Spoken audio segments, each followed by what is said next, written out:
Fixed bid implementation contracts sound like a great idea in theory, but they're a terrible idea. I'm going to talk about why that is here today.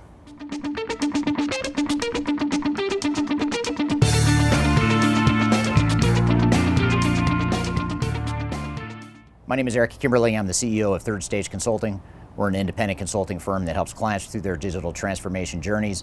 And in organizational quest to avoid digital transformation failure and budgetary overruns, we're always looking for that way to mitigate risk and to ensure that we don't go over budget and we don't take too much time and money on our transformation.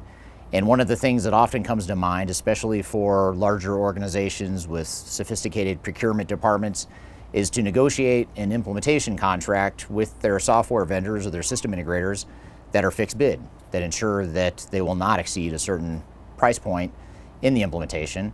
And again, while that sounds good in theory, it's a good goal to shoot for, there's a lot of unintended consequences that actually outweigh the benefits of having a fixed bid contract, and that's exactly what I want to talk about here today.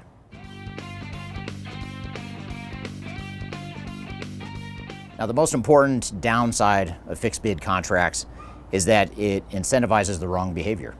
If you think about it from a system integrator perspective, if you have a fixed bid contract and you know that your revenue is set at a ceiling, you suddenly have an incentive now to make extra sure that you don't go over that number. And that's the whole point of why you may have negotiated a fixed bid contract or why you may negotiate a fixed bid contract. But what ends up happening, and we see this time and time again, is system integrators then end up finding ways to maximize their profit knowing exactly what the revenue is going to be. So they will maximize their revenue not through additional hours because they can't by adding more hours to the project.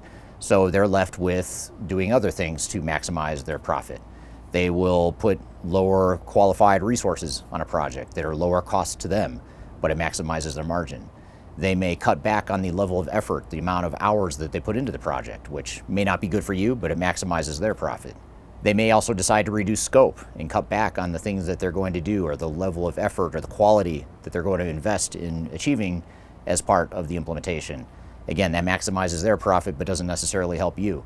So while it may sound good in theory and you may have that meeting of the minds early on that fixed bid is a way to reduce your risk and ensure that you complete the project on budget, what we find is that more often than not, it creates more headaches, and actually in many cases, it creates more budgetary overruns in the long term because we end up having to fix a lot of problems later on. It creates a lot of longer term total cost of ownership issues.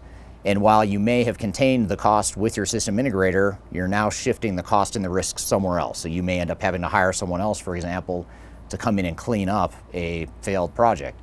Or you may have to rely more on your internal resources to fix problems that have happened as a result of this fixed bid contract. So whatever the case may be, we want to look at the entire picture, not just our fixed bid contract with a system integrator, but looking at our total cost of ownership and what is the best way for us to manage the overall budget and the overall cost, not just our cost with the system integrator. I'm actually going to talk about later in this video some of the alternatives to fixed bid contracts that can be even more effective than the whole fixed bid concept.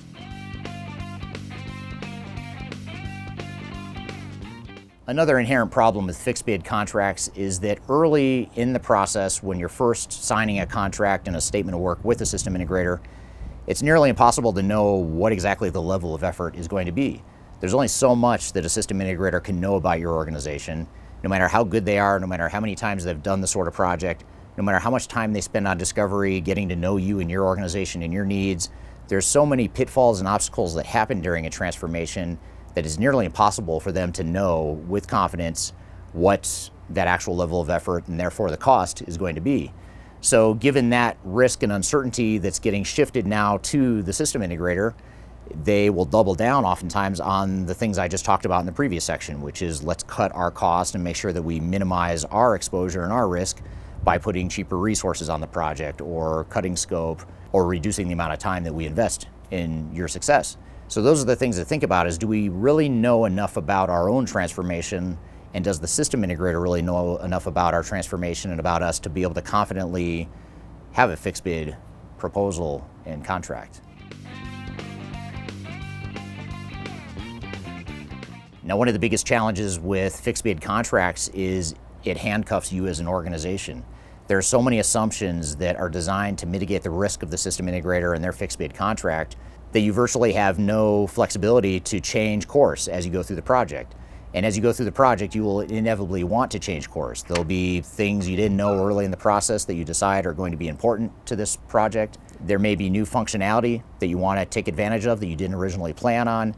There may be workflows or customizations or things that you find that you need to invest in as part of your implementation, but you've got a fixed bid contract that narrowly defines what the system integrator scope is and what they're willing to do for you. So you've inherently created a lack of flexibility and a sort of adversarial relationship between yourself and your system integrator.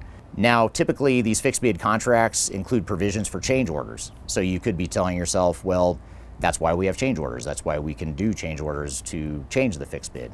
And that is certainly true. You can do change orders. You can always change the initial fixed bid contract, but companies end up spending a lot of time and a lot of money on these change orders, and oftentimes the change orders can exceed the amount of the initial fixed bid contract. And we see that a lot in lawsuits and our expert witness practice, or when we go clean up project recoveries. So those are the things we need to think about, is it limits our flexibility to have a fixed bid contract.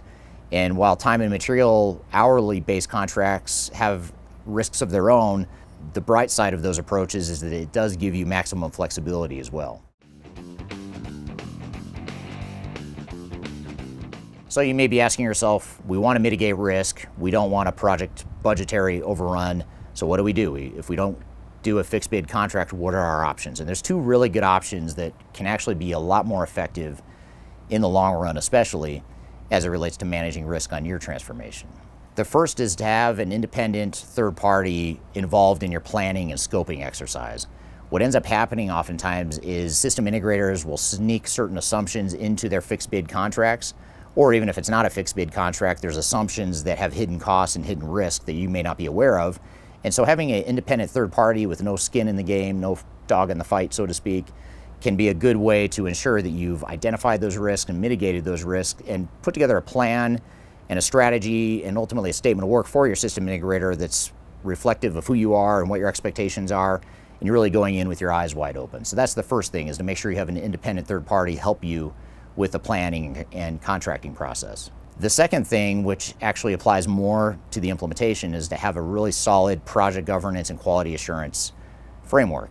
And that's another thing that independent third parties like Third Stage can help with. If you have solid project governance and decision-making criteria and risk mitigation frameworks and quality assurance risk mitigation frameworks, those will always trump the value of fixed bid contracts. So ensuring that you have solid independent third-party quality assurance and project governance can be a lot more effective and accomplish the intended goals of fixed bid contracts without the downsides that we've mentioned throughout this video.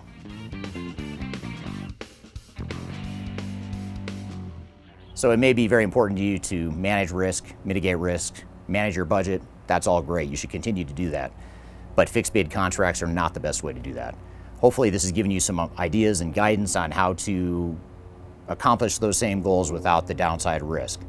If you're looking for ideas on how to better manage your digital transformation, manage the risks and the cost, feel free to reach out. I've included my contact information below. I'd be happy to be a sounding board for you as you continue planning for your transformation.